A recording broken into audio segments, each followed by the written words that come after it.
प्रभावती गोपी एक दिन सब गोपियों से बैठ करके चर्चा, सब गोपियां कह रही थी मेरे घर की तो ऐसे कर गो, मेरे यहाँ तो ऐसी मटकी फोड़ गयो, मेरे यहाँ ऐसा माखन चुरा गयो। प्रभावती व्यंग में हंसने लगी, हंस करके बोली आज तक मेरे यहां दृष्टि भी नहीं डाली उस कन्हैया ने। अरे तेरो घर कैसे बच गयो? बोले अरे कन्हैया को अपने प्राण प्यारे होंगे तो मेरे घर के आसपास भी नहीं आवेगो, जाने ना है मेरो नाम प्रभावती है। इतने में ही वहीं एक बालक था, वो ठाकुर जी का मित्र था। वो ठाकुर जी के पास दौड़ो दौड़ो गए, वो लाला एक गोपी है प्रभावती वाने यूं कहिए लाला को अपने प्राण प्यारे होंगे तो आवेगो मेरे यहाँ चोरी करवे, मेरे यहाँ आई ना सके, प्राण प्यारे यही मारे ना आवे। ठाकुर जी बोले हमको चुनौती दे रही है? बोले हम बे लाला तू को चुनौती दे रही है? बोले अगलो धावो यही के घर मारनो है। सबसे पहले तो ठाकुर जी ने प्रभावती के देवर को अपना सखा बनाया। देवर कितना बड़ा, वो भी छोटा सा ही था। सखा बना करके उसको बेला फुसला करके बढ़िया उसको बढ़िया मक्खन वक्खन खवा के अपने पक्ष में कर लिया।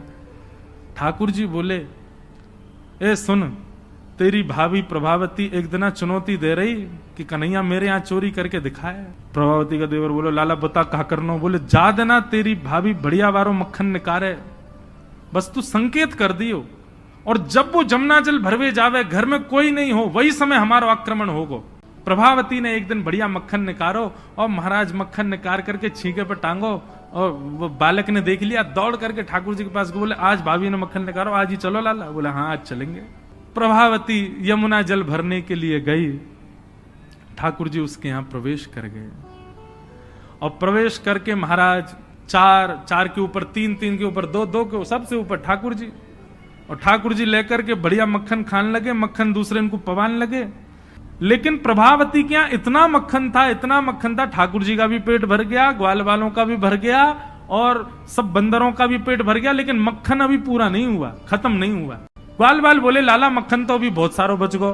ठाकुर जी बोले ये प्रभावती हमको बड़ी चुनौती दे रही ना, याकून एक मजा तो चका जाए।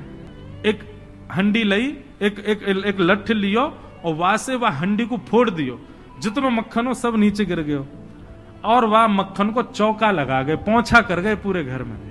एक एक कोने पे जाकर के मक्खन रह नहीं जाए कहीं भी, और पूरे में बढ़िया चौका लगा करके, और ठाकुर जी अपने ग्वाल बालों के संग अंधेरे में छुप के खड़े है गए। बोले देखियो अब मजो आवेगा, प्रभावती आवेगी। प्रभावती आई, सिर पर दो मटकियां बड़ी अचक अचक करके चल रही थी, संभल के चल रही थी। जैसे ही माने द्वार खोलो, ऐसी रिपटी महाराज, ऐसी रिपटी सिर में लगी, कमर में लगी, हाथ पांव बाकी सब एक है गए।